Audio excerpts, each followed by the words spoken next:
मित्रों, कुरुक्षेत्र की भूमि पर हुए इस धर्म युद्ध से जुड़ी कई कथाएं प्रचलित हैं। लेकिन क्या आप जानते हैं कि महाभारत से जुड़ी कुछ ऐसी भी गाथाएं हैं जिनके साक्ष्य आज भी प्रत्यक्ष रूप से मौजूद है। आइए जानते हैं 3 ऐसी अनकही कथाएं जिनसे जुड़े मठ मंदिर या चिन्ह आज भी उपस्थित है। नंबर 1, कुरुक्षेत्र में है प्राचीन कुआं। कुरुक्षेत्र वही नगरी है जहां महाभारत का महान युद्ध कौरवों और पांडवों के बीच लड़ा गया था। हरियाणा राज्य में स्थित इस नगरी में ही भगवान श्री कृष्ण ने अर्जुन को ब्रह्मा ज्ञान दिया था, जिसे आज हम भगवत गीता के नाम से जानते हैं।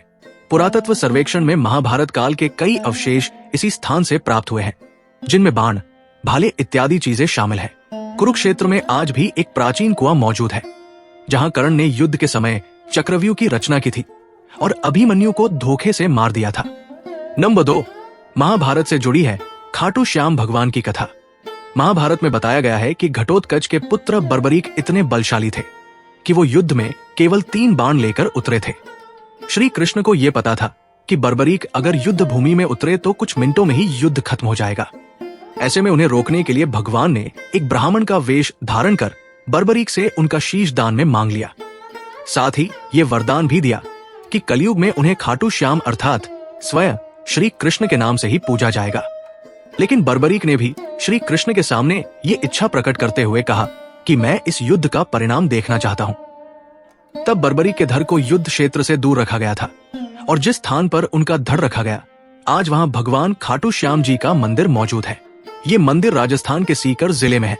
नंबर 3, ब्रह्मास्त्र से हो गया था सिंधु घाटी का विनाश। वेदों में ब्रह्मास्त्र को सबसे विनाशकारी अस्त्र बताया गया है, लेकिन महाभारत में गुरु द्रोण के पुत्र अश्वत्थामा ने अर्जुन पर ब्रह्मास्त्र का प्रयोग किया था, लेकिन उसे इस विनाशकारी अस्त्र को लौटाना नहीं आता था। अपने सामने ब्रह्मास्त्र आता देख अर्जुन भयभीत हो गए और उन्होंने श्री कृष्ण से सुझाव मांगा। तब श्री कृष्ण ने अर्जुन को भी इस विनाशकारी अस्त्र को रोकने के लिए अपने ब्रह्मास्त्र के इस्तेमाल करने का सुझाव दिया। साथ ही उन्होंने ये समझाया कि तुम अपने ब्रह्मास्त्र का प्रयोग अपने प्राणों की और अपने भाइयों के प्राणों की रक्षा के लिए कर रहे हो। तब अर्जुन ने भी इस अस्त्र का उपयोग किया। इस अस्त्र के प्रयोग के कारण लाखों की संख्या में लोगों की जान चली गई। जिस स्थान पर ब्रह्मास्त्र गिरा वहां सिंधु घाटी के लोग रहते थे। सिंधु घाटी के विनाश का यही कारण था